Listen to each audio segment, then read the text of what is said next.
Mudar para um outro país muitas vezes faz a gente se confrontar com determinadas questões que só mudando de outro país para poder perceber. Nesse episódio eu gostaria de falar muito a respeito de uma característica nossa como brasileiros, uma característica nossa como cultura brasileira, sobretudo, que contrasta com muitos e muitos lugares e tem a ver com autoridade, tem a ver com a fase fálica, tem a ver com o manejo e tem a ver com o seguir ou não regras.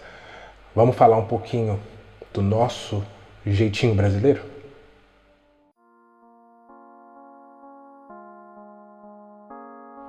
O meu objetivo nessa discussão não é apontar o que é certo, o que é errado, o que é ético, o que não é ético. Afinal de contas, eu quero sempre falar sobre o aspecto psicanalítico e sobre a atmosfera de um atendimento e de uma sessão analítica, que é justamente oferecer ao analisante um espaço onde ele pode falar aquilo que ele quiser, sem ser julgado, sem ser classificado se é correto, se não é, se é ético, se é politicamente correto, se não é correto. Isso não importa. O mais importante é que durante uma sessão psicanalítica, o analisante ele possa falar aquilo que vier à mente, com o mínimo possível de repressão, com o mínimo possível de coisas que possam representar um entrave no discurso do analisante, uma proibição ou algo que não se possa falar. Não. Na sessão analítica, tudo pode ser falado. E quando a gente fala de proibição, a gente fala de normas, eu penso que convém muito falar a respeito do nosso jeitinho brasileiro como uma definição mais sui generis, uma definição justamente longe de julgamentos. Quero definir o jeitinho brasileiro como o recurso que nós temos de buscar uma solução para algum tipo de questão que esteja alheia às normas pré-estabelecidas. Simples assim. Isso nos permite, inclusive, transitar pelo que seria aceitável ou não aceitável. Né?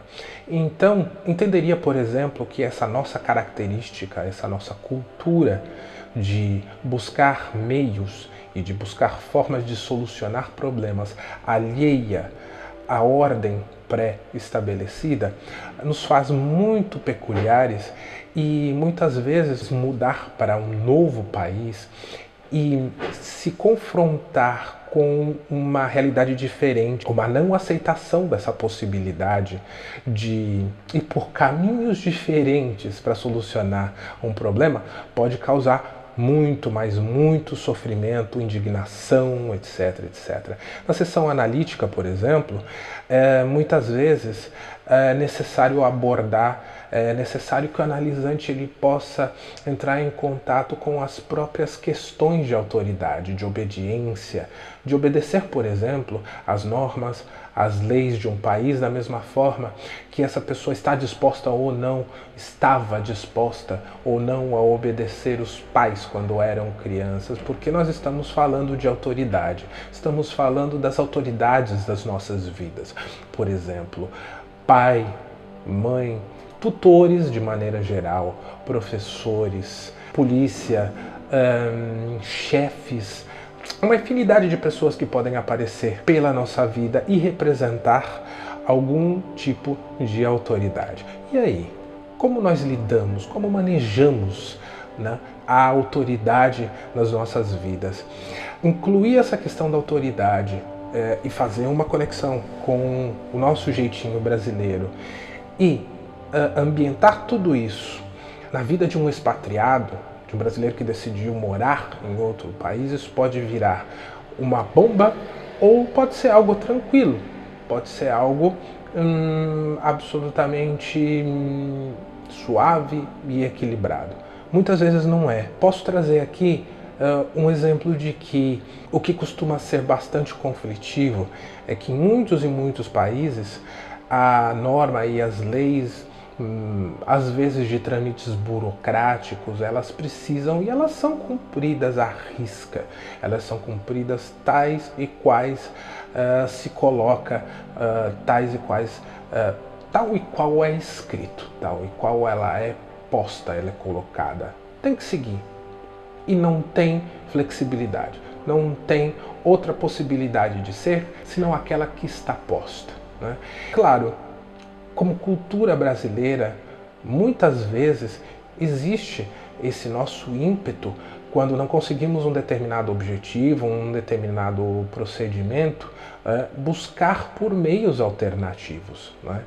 E a frustração é muito grande quando em outros países existe uma total e absoluta repulsa a esse tipo de comportamento, né? Seja ele por vias legais ou não. E isso pode causar, e geralmente causa, realmente muito e muito sofrimento, né? De outra maneira, eu posso citar questões positivas onde esse nosso jeitinho brasileiro representa uma flexibilidade e representa a nossa capacidade de viver o momento e buscar soluções no presente a respeito de questões ou de problemas que a gente tenha, né? Então essa nossa flexibilidade, né, essa nossa capacidade de agir e buscar meios, um jeitinho, né, para solucionar determinados problemas, para ir por caminhos diferentes daquele que foi planejado, por exemplo, pode significar algo positivo e às vezes o melhor que pode ser feito para conseguir aquilo que se deseja, né? E aí, como você expatriado, por exemplo, lidou e como foi a sua experiência, o seu confronto com o jeitinho brasileiro? Tanto do que existe em você, como do que existe em outros brasileiros que de repente você encontrou pelo seu caminho em um país diferente. Como foi? Foi conflitivo? Foi tranquilo? Eu gostaria muito que você deixasse a sua experiência, que você deixasse a sua vivência, né? Mais uma vez, esse vídeo ele não está sendo monetizado, então não haverá propagandas. Então o seu like, isso não me importa. Me importa a sua experiência, me importa a sua opinião e me importa esse compartilhamento de vivências e de experiências tão pouco percebida, né, por brasileiros que deixam o país e têm essa decisão de viver. Afinal de contas, todo mundo acha que o expatriado, quando sai para um determinado país para viver, vive automaticamente feliz e contente e não tem a menor ideia do que se passa, né, e do que acontece emocionalmente. Muito obrigado.